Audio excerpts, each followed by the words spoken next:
Tole jaal bulchaa sooressaa miseensa gameessa waraana bilisummaa Oromoo zoonii kibbaa irraa jira ammaan kana jaal bulchaa sooressaa gaa bara dheeraadhaaf qabsoo bilisummaa Oromoo keessa ture achirraa harka diinaa bu'ee mana hidhaa wayyaanee keessa ganna dheeraa ture mana hidhaa sanaayis baanan immoo kallattiidhumaan otoo rigittiin gorin gara dirree qabsootti deebi'ee Gujii lixaa keessa socho'aa ture achirraan deemee waraana Gujii bahaa keessas ture achirraan naanna'ee godina Booranaattis gad darbuudhaan waraana godina Booranaa keessa jiru keessa socho'uutti jira ammaan kan yeroo darbee bulchaan Gujii lixaa duraanii Abarraa Bunoo namni jedhamu yeroo ammaa kana gara Shaashamanneetti jijjiiramee ka'aa jiru gara Shaashamannee irraa Gujii lixaa bulee horaa dhufuudhaan bulchaa sooressaa ajjeefneeraa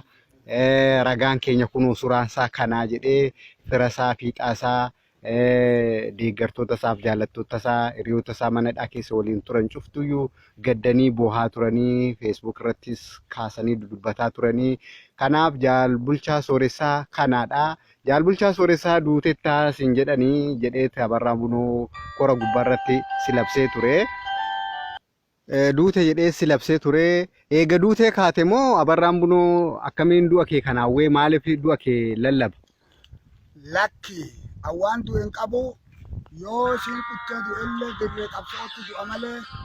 mana keessatti hin du'u akka shamaan du'u akka shintibeetii ajaa'een du'u jechuun isaa hawwii yaada isaati malee dhara akkan du'initti du'ee ka'een dubbanne suuraan kun suuraa duriitii moti waraabbiin tun waraabbii duriitii miti waraabbii ammaa waan ta'eef akka an jiru mallattoo akkasi biyya alaa ka jirtanullee ka biyya keessa jirtanullee ka dirree qabsoo jirtanullee akkasin naa hubadha. Taan immoo inni akka hawwii isaatiif jedhee fuudhee suuraa tiyya ka durii walitti qocatee galaana Abbaayaatti ijjeennee irra jedhee akkasiin fuudhee suuraa kan bulee horaattiin galee walitti qocatee nuti ajjeennee jirraa kun hojibbaadhaa jedhee warra kiyya boochisee fira kiyya boochisee fiixaa kiyya boochisee hidhantoota dur jaarrolee nuti waliin hallaaqetta hidhan xoollayita walii hidhan qilinxotta walii hidhan hadaamata walii hidhan qaallixita walii hidhan kana duudii akka naaquba qabaatan kijiba wanni sun dhara hawwii yaada isaati waan hin jirre akkuma kana olola oofaa deema inni immoo saba uummata Oromoo waan balleessaa tureef ebeluu qabsoo keessa jira jedhee muka gaaguraa agaraa daawwichaan ciree loon ciree ebel qabsoo keessa jira jedhee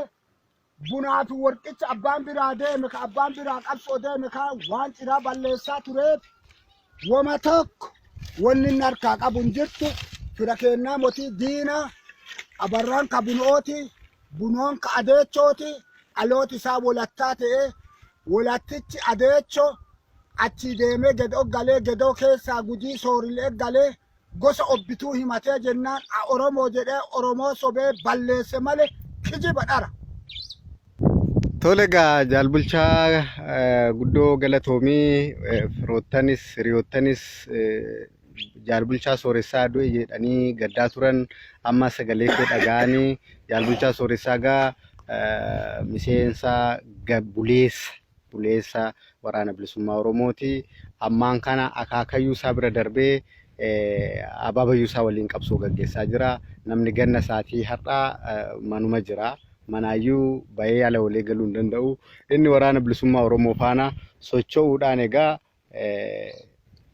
dirree qabsoo keessa jira kanaaf diinni sodaa fi yaaddoo guddaa irraa qaburraa akka inni du'etti uummatatti himuudhaan uummata hamilee buusuudhaaf akkan godha jaal bulchaa sooressaa guddoo galatoomii ulfaadhuu ammas fayyaa guutuu fi umurii dheeraa siif hawwinaa nagaan nu jiraadhuu siin jedha. Ayyee isinillee nagaan nu jiraadhaa silaadhaan dargaggoo dargaggeetti dabarsu ka biyya alaati biyya keessaati ka dabarsu silaadhaan san qabaa gabaabsitum qabsootti akka nu ciman nu godhu. Hayyee dansa dargaggoo dargaggeetti jaarsa jaarti ka kaaba jirtan ka kibba jirtan ka baa jirtan ka lixa jirtan ka walii hidhamne ka waliin danqaraa keessaa waliin jilba luqqaane ka waliin madoonne akka naaquba qabaatan. Madaan tiyyalleen irraan baqannee qabsoo ammaa geegessuu jira 8 madaa'e. haga ammaarraan baqanne ganni kiyyalleen 87 kan. Kanaafuu anuu raasaa keessatti shamuu jira eegii yaala sillaasee ganna 3 lole finqila diddaa gabbaraa haga ammaa itti jira. Kanaafuu isin dargaggoon immoo namni dhalattanii ganna 10 ganna 20 malleessin qabsoo akka hifan ka biyya alaa jirtan ka biyya keessa jirtan Ameerikaan, Jarman, Faransaa, Xaaliyaan, Ingilishi ka jirtanullee jaalawwan qabsoo akkanaa quba qabaatan isiniin jedha. Gadaan gadaa bilisummaati. Injifannoon ta'u uummata Oromoo.